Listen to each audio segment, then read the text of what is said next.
modern medicine is great for certain things. Bones broken, wounds, fantastic.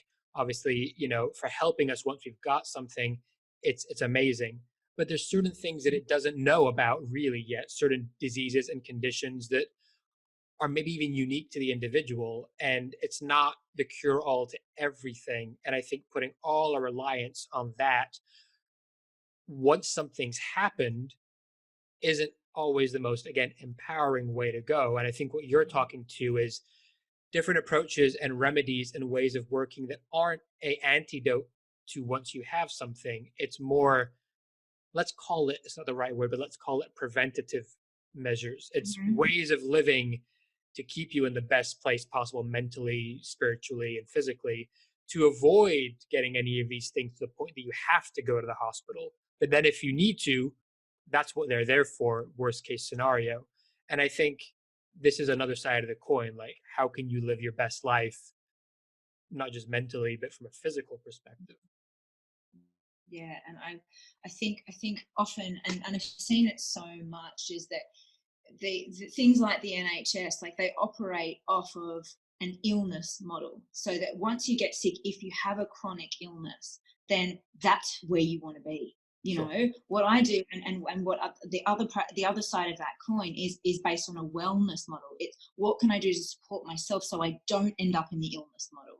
And so they aren't that they're the opposite sides of the exact same coin. They're not separate, and they're not intrinsically different. They're just a different framing. So if I've got a chronic condition, cancer, heart disease, any of those sorts of things, I want that illness model to be there. I want to be able to access that. Yeah. But using a wellness model, how do I support myself and be sovereign over my own health? And I think a lot of people don't see themselves as, or feel empowered to be sovereign over their own health. They think, oh, well, it's inevitable that I'm going to get sick and fall into this kind of illness paradigm, where if they had to approach their lives from a wellness paradigm, I think ultimately for me, and I can't say this for everybody, but for me, I'd just like to die an old lady comfortable in my bed, and I think using the wellness paradigm and framing it that way for myself, I have a fighting chance. But if I don't, and if something happens, then I'm glad that the illness paradigm's there, to biochemically support me. And that's the way I frame it for myself. That's a really interesting way of framing it. I've never heard of it put that way, but it's totally clicked with me, at least, that idea of illness model and wellness model. And I think that's really empowering. And hopefully, even if just one person listening has that trigger for them, then that could be really useful. Because it makes total sense. Why do you think it is that people don't see that perspective of a wellness model, or aren't empowered to live that way? I mean, a lot of people do. Let's not mistake that. But why is it that the majority, do you think, isn't aligned with that, or hasn't been? I think it just comes down to framing. I think it just gives it the time for that message to be out there in the kind of general populace. I don't think that it's, 100 years ago, women, or just over 100 years ago, women couldn't have their own bank accounts. Gay partners couldn't get married.